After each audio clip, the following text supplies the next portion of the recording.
Hello honey, welcome back. Is this the end of an era for Pat McGrath?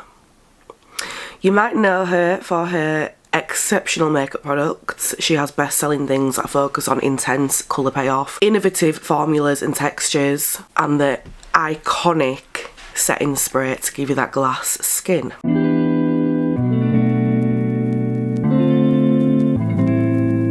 Pat McGrath is renowned for having very luxurious, high-performance products. You may know some of her best-selling products, such as the Mothership palettes, like Bronze Seduction, matte trance lipsticks, fetishized mascara, and as I've already said, the legendary glow setting spray for glass skin. So this brand was founded in 2015 by Dame Pat McGrath. She is widely known around the world as the mother of makeup. She's worked for a long time as a very knowledgeable makeup artist. She most recently last year was actually the head makeup artist for the 2025 Victoria's Secret fashion show. She is that self-made billionaire that we all needed in 2015. So how has she gone from this worldwide renowned makeup artist to filing for bankruptcy?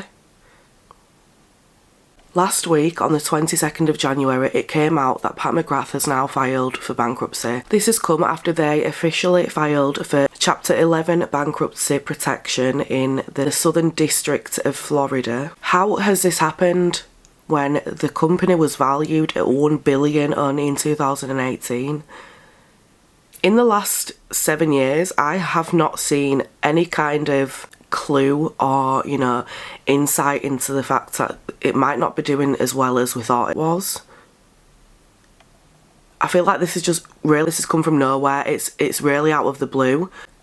Something just doesn't feel right about it. Of course, as customers, we don't know the ins and outs of the financial side of businesses and brands. And if you think different, if you saw that this was going the way it was going to go, then please let me know. But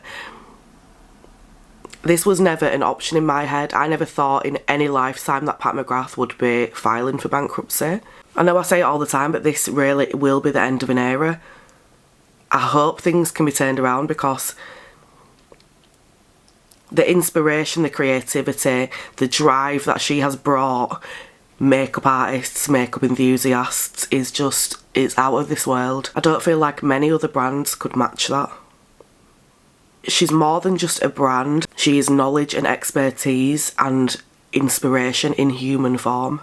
So apparently the brand has debts, shall we say, ranging between 50 million and 100 million. First of all, that's really scary. I can't even comprehend being in that amount of debt. Of course, I am just my own person. I am not a brand. I'm not anything like that. But to have a debt that size kind of looming over you, I can't say that's going to be beneficial to anyone. Whether it's a person or a brand or an organisation, whatever it is, that is a hefty amount to have as a debt. So apparently the reason that she has filed for bankruptcy protection in the Southern District of Florida is because there was a financial dispute with her lender. So Pat McGrath claims that she only received 17.4 million of a loan, while the lender claims that they are owed 43 million. Of course, a massive difference. Massive difference. I'm not going to comment on that because that is, it's ongoing, first of all. I don't really know how much I can speak about that. But to me, this bankruptcy protection is basically Pat McGrath's way of trying to buy herself some time, I think. I think this lender is wanting the business to be bought by someone else so that the debt isn't there, the debt can be paid off. They can work towards paying it off. So it's a strategic move for Pat McGrath to file for bankruptcy protection so that her business is not put up for auction. There was supposed to be an auction 2 days ago on the 27th of January, but this has been postponed due to the bankruptcy protection filing. We don't know a new date for this, but it has been postponed in order to give Pat McGrath some time to regain control and see what can be done, basically. So other than this issue with the whole bankruptcy possibility. You know, there's things that have been leading up to this that people have kind of noticed, such as products and collections releases not matching people's expectations,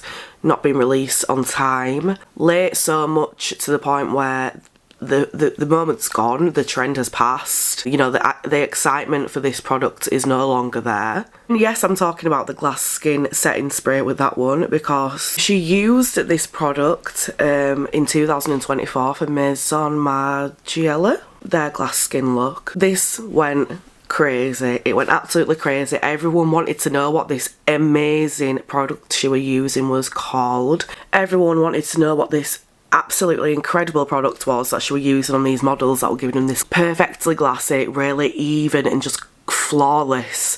People wanted to know what that was. But what did Pat do? Huh? What did she do? She waited a whole year to release this product. During that time, everyone had lost interest. The trend had moved on. It was no longer such a sought after thing. What?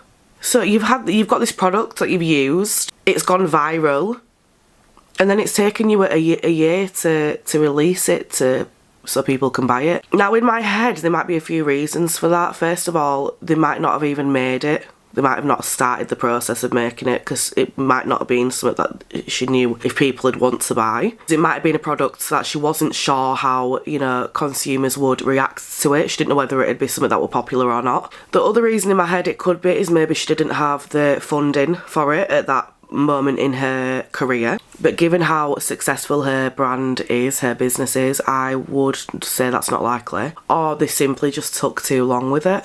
Me personally, I bought it when it was released. I bought it last year sometime and I love it. I don't think there's anything wrong with it. I do feel like it is kind of similar to, you know, more luxurious setting sprays, but it does give you that glass skin. It is really nice. I actually didn't mean to buy the setting spray. I was trying to look for the mask, the glass skin mask, but I bought the wrong thing. And to be honest, when I was reading reviews after, I don't know why I were reading reviews after I'd already bought it, but I just wanted to see how people used it and what were the best way and things like that. When I was reading these, a lot of the reviews weren't great. There were people saying how it was basically just overpriced shite, you know, said it's just another setting spray, nothing interesting, nothing innovative, nothing amazing. That I disagree with, because it's not just any setting spray. Like I said, it is definitely a luxurious one, but I will say it doesn't give you the glass skin finish that you expect it to give you. Me personally anyway. I think I were definitely looking for something to be, you know, I were trying to look like a seal, a dolphin, something wet and slippery. And it just wasn't doing that for me. That's not to say I don't love it. I do love it. I've just said I love it. Hello. Are you here? But another little thing that were happening that I was seeing, it was just consumers, customers, whatever you want to call them, getting really tired of just having these luxurious palettes that cost so much. Just having shades in them that are being reused in every single palette. These shades around 2020 being really popular. Really, really like the pinnacle of luxury makeup.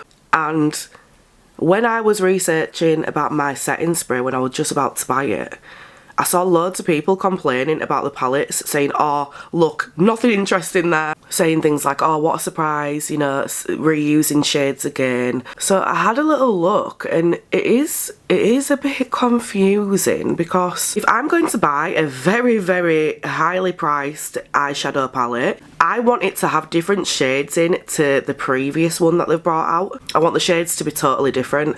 I don't want any shades that are identical. Because why am I, you know, if you're going to charge so much for a palette, please make sure that they are all different shades. Please make sure you're not reusing them from old palettes. Unless you're doing something to the eyeshadow that is going to change the formula, it's going to change the finish, it's got something in it that is different and really, really needed. There's no need to be reusing shades. There's no need to be copying your old, you know, bring us something new. Please. As I've said, for the price of the palette, we want different shades. We don't want things we've already seen. Hello? All of this with the shades left customers feeling like they were paying luxury prices for basic eyeshadow. £120 for an eyeshadow palette you could pay £20 for and not be able to tell a difference. Huh? Everything between 2015 to 2018 was very limited edition, very quickly get it now, very luxurious, very I need this. People had fear of missing out over it. And then you fast forward to 2025, start of 2026. She's filed for bankruptcy protection. Everything's on sale. And it feels like such a massive loss. So where is Pat McGrath as of today? They continue to trade and sell products at places like Sephora, their online store, Ulta. They have apparently received an emergency approval of a $1 million loan to ensure that employees and vendors and things like that are paid throughout this time period, however long it's going to be. And yeah, I don't know. I feel like slowly loads of brands just seem to not be doing great. And I don't really know the reason for it. Elf making bad decisions. Dior with the awful prices. But that's my opinion. That's not a brand that are doing bad. That is just my opinion. And one that is on my list. Revolution. And now Pat McGrath. I don't know where it's coming from. I mean, I can imagine, regardless of what a year we're in, it's going to be hard to have a business, specifically a makeup brand. I don't know if they're hiring the wrong people or what, but it just kind of feels like every single brand is having some problem when it comes to marketing and their releases. That's half of the job right there. You know, do you need to hire better people? Are you not as in tune with your consumers as you think? What is the reason? But yeah, let me know what you think in the comments. I think, you know, I just hope it's not the end of Pat McGrath. I hope they can manage to turn this round. But with that amount of debt, is it going to be possible? As always, don't forget to like and subscribe if this channel is your vibe. Love you. Bye.